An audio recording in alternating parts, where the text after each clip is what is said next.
नमस्कार, आप देख रहे हैं आवाज फटाफट 24, जहां हम आपको बताते हैं कि बीते 24 घंटों में देश दुनिया और जम्मू कश्मीर के भीतर क्या कुछ बड़ा और क्या कुछ खास रहा। और सबसे ज्यादा हमारी नजरें जम्मू कश्मीर के ही अलग अलग डिस्ट्रिक्ट पर रहती है, ताकि आपको हर छोटी बड़ी खबर आपको बता सके, आप तक पहुंचा सकें। और ऐसे में वह लोग जो दिन भर व्यस्त रहते हैं, दिन भर के कामों में उलझे हुए रहते हैं, लेकिन वे खबरों के शौकीन हैं और वे इंतजार कर रहे होते हैं कि कब जो है कोई ऐसी खबर आए जहां पर सारी खबरें जो है वो दिन भर की एक ही वीडियो में मिल सके।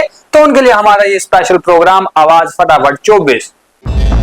प्रधानमंत्री नरेंद्र मोदी भारत के इतिहास में लंबे समय तक प्रधानमंत्री पंडित जवाहरलाल नेहरू का रिकॉर्ड भी तोड़ा।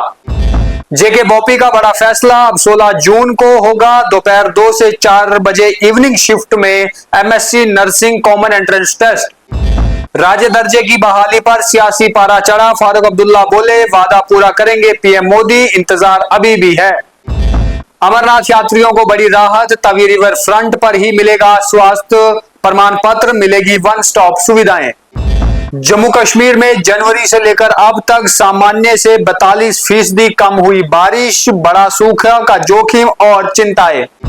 लव गुज्जर का पुश्तैनी मकान गिराया, इससे पहले भाई और रिश्तेदार का आज सुबह ही गिराया गया था मकान।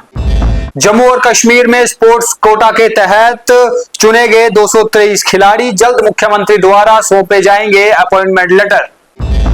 अनंतनाग में ड्रग पेडलर फारूक हुआ गिरफ्तार, 26 लाख रुपया कैश के करीब और साथ ही साथ में 104 ग्राम चरस के बरामद।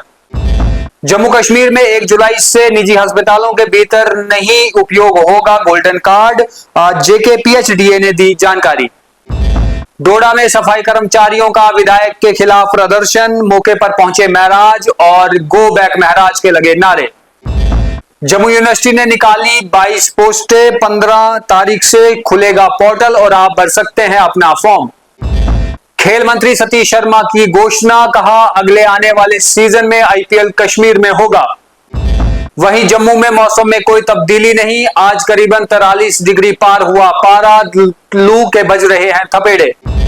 तो ये थी अब तक की देश दुनिया और जम्मू कश्मीर की सभी बड़ी खबरें। बाकी तमाम खबरों के लिए द न्यूज़ रूम 24 आवाज को देखते रहिए और कमेंट बॉक्स में भी हमें बताया करें कि आपको ये खबरें कैसी लगती है, आपको आवाज फटाफट शो कैसा लगता है। धन्यवाद।